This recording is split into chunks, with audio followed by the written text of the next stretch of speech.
Chers amis, bonjour. Je suis très heureux de vous retrouver après 15 jours pour notre émission Hommes et Entreprises de Touraine. Et aujourd'hui, c'est une première. Tout du moins, c'est une première pour moi parce que depuis 3 ans et quelques que j'anime l'émission, je la fais pour cette fois en entreprise et non plus en studio. Donc je suis aujourd'hui au sein de l'entreprise Carreau Rustique de La Rochouze, dirigée par Patrick Caballero et son frère Bruno. Bonjour Patrick. Bonjour. Je suis donc très heureux de vous retrouver. Vous nous avez fait visiter votre entreprise de manière extrêmement sympathique depuis 1 heure environ.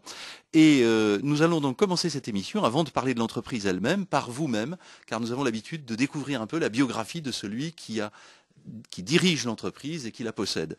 Patrick, vous avez 55 ans, vous êtes né à La Rochouze. Oui, je suis né à La Rochouze d'un père né en Espagne. Mon grand-père a émigré il y a 90 ans pour venir travailler dans les briqueteries de Langeais et papa arrivé à La Rochouze, il avait donc 6 mois. Alors on est né à La Rochouze, 4 garçons. Vous êtes vraiment des fils du pays puisque vous avez toujours vécu à La Rochouze. Oui, puis en plus à l'époque, les mamans, les bébés naissaient dans leur chambre, alors on est vraiment né à La Rochouze même. Et donc vous avez fait votre scolarité à La Rochouze.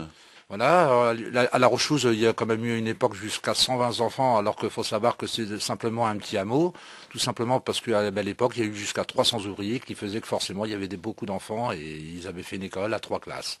Et en fait, vous avez fait 2 scolarités. Vous avez fait la scolarité officielle à l'éducation nationale et puis celle de la campagne. Bah oui, en étant né à la campagne, on connaissait plus, sortie de l'école, c'était les grenouilles, aller à la pêche, les escargots, les noisettes, les marrons, tout ce que la nature pouvait offrir aux enfants, quoi. Et ça vous a appris une multitude de choses sur votre belle région.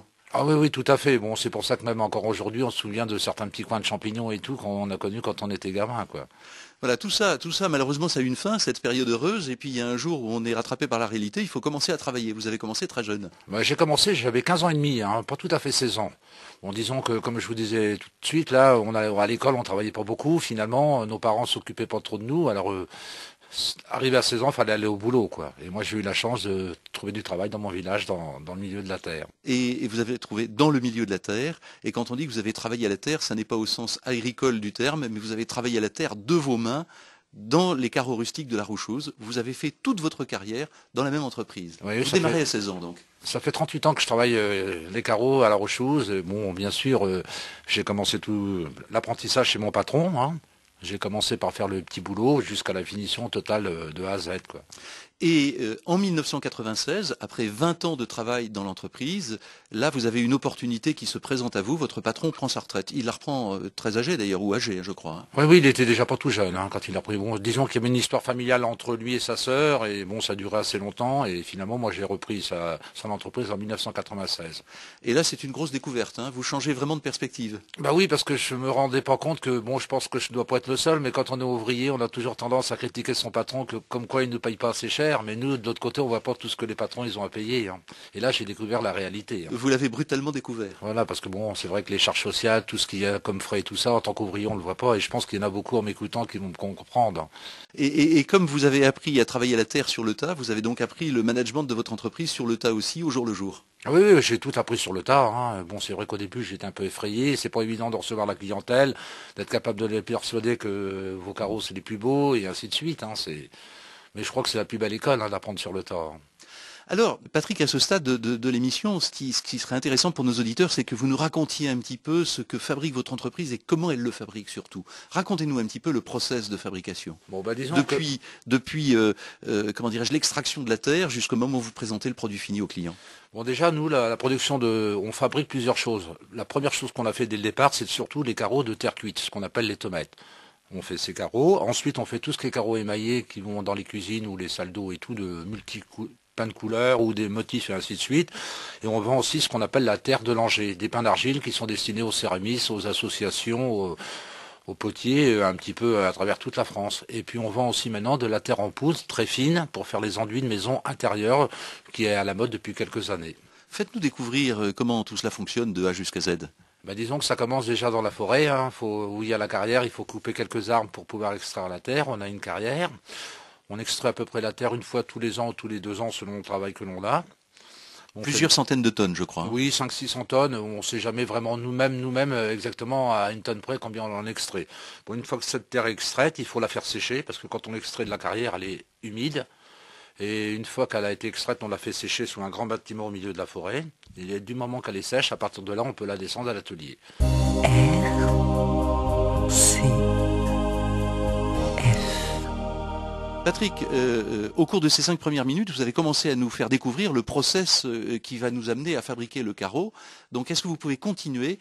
Vous étiez arrivé au moment où on séchait la terre. Qu'est-ce qui se passe après? Bon, une fois que la terre est sèche, on la descend et on la passe au broyeur. Le broyeur, c'est des gros marteaux qui tournent très vite, qui concassent la terre. Elle passe dans des grilles, ensuite elle monte dans un tamis, et là la terre fine tombe dans une grande cuve, et tous les petits déchets sont évacués dehors. Hein. Tous ces petits déchets, généralement on les remet dans la nature, et on ne conserve que la fine fleur de la terre. Partant de là, elle tombe dans un malaxeur où on ajoute de l'eau, et on obtient une pâte, un petit peu cassante. Ce qui fait que par la suite, on la passe dans une machine qu'on appelle une mouleuse, qui a une pompe sous vide, qui enlève l'air qu'il y a dans la terre, et là, à partir de là, on peut sortir des gabarits pour pouvoir découper les carreaux un par un, selon les formes des clients. Ça, c'est la première phase. Donc, vous découpez effectivement des carreaux qui sont selon la taille, comme vous le disiez à l'instant. Et ensuite, il y a tout le travail donc de fabrication du carreau proprement dit. Voilà. Bon, une fois qu'on a la plaque, on met les carreaux, les plaques un par un sous une presse, on les découpe un par un, on les empile par pile de 10. Ensuite, on les tape pour qu'ils soient le plus droit possible. On les rentre dans un séchoir. Selon l'épaisseur des carreaux, ils peuvent varier entre, disons, 8 et 15 jours de séchage. Et pour cuire les carreaux de terre cuite, ce qu'on appelle la tomate, il faut absolument que le carreau soit 100% sec pour pouvoir le cuire. Et là arrive donc le stade de la fabrication du carreau proprement dit, avec la cuisson dans un four à très haute température et pendant plusieurs heures. Voilà. Nous, on cuit nos tomates, on les cuit à 1200 degrés. Et disons que la cuisson dure pendant 11 heures. Et après, il faudra attendre une journée et demie que le four refroidisse pour qu'on puisse l'ouvrir. Aussitôt ouvert, on va remettre un four de manière à pouvoir récupérer la chaleur qui finisse de sécher les produits bien secs. Ces carreaux ne sont pas terminés à ce stade-là, ils sont déjà cuits une fois, mais maintenant il va falloir les décorer. Voilà, alors après on va passer à l'étape de l'émaillage. Bon là l'émaillage c'est pareil, c'est en fonction de chacun. Bon à l'heure actuelle ce qui tourne beaucoup c'est les belles couleurs, parce que bon les gens ont sûrement besoin de gaieté ou de choses comme ça. Alors une fois qu'on a notre carreau cuit une première fois, ce qu'on appelle un biscuit, ils font donc l'émailler. Alors on l'émaille au pistolet. Et ensuite si on a un dessin à faire, on va peindre chaque carreau un par un à la main, selon les couleurs que les gens ont choisies, et après on va le repasser au four pour le recuire aux alentours de 1000-1050 degrés selon les couleurs. Et là va apparaître le dessin entièrement fini. Vous êtes capable de faire une infinité de couleurs en fait? Oui, on a une belle gamme de couleurs. Bon, on pourra en faire plus, mais je trouve que plus on en a, moins les gens ils savent ce qu'ils veulent. Alors on se limite à une dizaine de couleurs de chaque. Ces pigments, vous les achetez auprès de quel fournisseur? Les pigments, on les achète sur Limoges, Antibes ou sur Paris. Ce sont des pigments industriels? Oui, au stade industriel, mais souvent c'est à base de minerais, d'oxyde de fer, de cobalt, souvent du chrome. Vous voyez, c'est des choses. Maintenant, les émaux, autrefois ils étaient nocifs parce qu'ils contenaient du plomb, et maintenant il n'y a plus de plomb dans les émaux de manière que ce soit quand même moins polluant qu'autrefois, quoi. Et il y a des couleurs que vous faites un peu par hasard, à la suite d'une cuisson un peu prolongée ou d'un process un peu différent de l'habitude? Disons que ça nous arrivait de découvrir des couleurs simplement des fois en faisant une bêtise.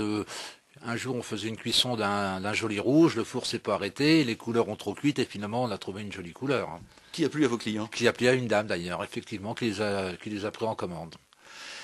Patrick, tout ce que vous faites là, donc vous faites essentiellement du carreau, mais vous faites aussi du moulage. Vous ne faites pas que des dessins. Il vous arrive aussi de faire des carreaux moulés avec des dessins du type fleur de lys ou tout autre motif. Comment pratiquez-vous cela? Disons que nous, par exemple, pour la fleur de lys, on a simplement fait un moule dans notre atelier. On a coulé. Bon, là, comme on travaille peu de choses, on a simplement trouvé des vieux tuyaux de plomb qu'on a fait un moule. Il faut faire l'inverse. Hein. On a fait ça sur un socle, on a collé ça sur notre moule et à chaque fois qu'on découpe le carreau, ça nous fait une fleur de lys en relief. Il faut préciser également à nos auditeurs que tout le matériel qui se trouve ici est du matériel très ancien, puisque c'est une activité qui remonte à plus de 300 ans. L'entreprise a probablement été créée sous Louis XIV. Et donc ce matériel-là, vous l'entretenez vous-même, car on ne trouve plus de pièces détachées nulle part. Bien sûr, par exemple pour le broyeur, il n'est plus question de trouver des grilles pour mettre dans le broyeur ou bien des marteaux, alors on est obligé de les fabriquer nous-mêmes. Hein. On va acheter la ferraille et puis on les fait, même les moules on les fabrique nous-mêmes aussi, en fonction de chaque client. Tous les moules, les emporter l'emporte-pièce, et pour vous, c'est presque une distraction, je crois.